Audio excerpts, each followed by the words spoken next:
A traditional Ghanaian funeral is defined by its scale. It is a season of high-stakes logistics, crowded gatherings, and a relentless series of urgent decisions. 12 months later, that initial noise has faded.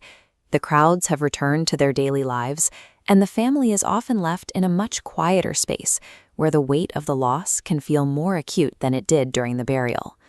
In Ghana, a person is remembered by the community as much as by the family.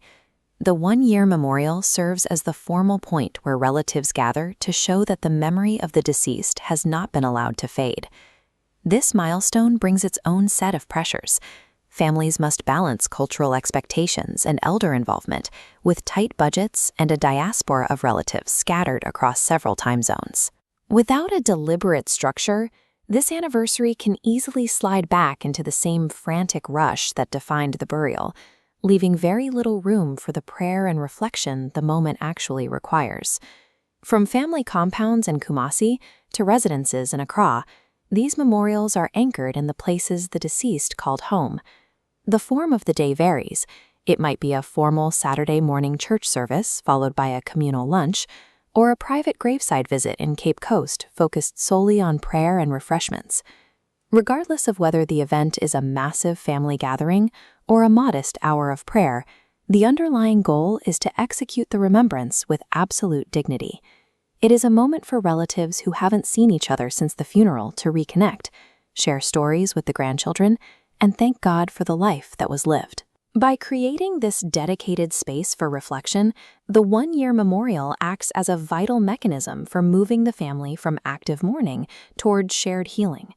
Moving from a concept to a manageable event requires a structured checklist to prevent the family from feeling overwhelmed. First is the format, choosing between a church service, home gathering, or graveside visit. Next is the date. Families often select the closest weekend so traveling relatives can attend. Finally, the budget. Families must account for food, seating, and printed materials early on. Early communication is vital. Elders and diaspora members need sufficient notice to coordinate their travel and ensure the core family unit is present. Yet, even the best-laid plans are often tied to temporary tools. Physical posters eventually weather and tear, paper notices are easily misplaced, and once the guests leave, the physical gathering is over. When the only record of a memorial is a paper flyer, the connection to that legacy becomes as fragile as the paper itself. To address this, Ghanaian mourning traditions can now be hosted within a digital framework, specifically designed for memorial coordination. The Ghana Memorial Platform serves as a central hub.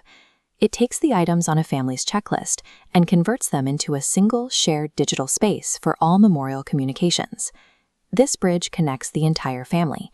Relatives worldwide can view the schedule, post their own heartfelt tributes, and follow via one single link. It also simplifies financial support. Integrated Momo and international donation links allow family members to contribute toward the memorial costs directly, regardless of where they are in the world.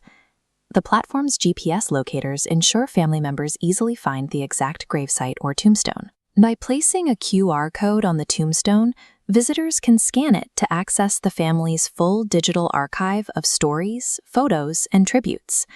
Unlike a paper notice that is eventually discarded, this digital space is permanent. It creates a growing repository of memories that remains accessible long after the one-year gathering has ended. Because while the funeral is a moment, a memorial should be forever. This is the digital legacy every Ghanaian deserves.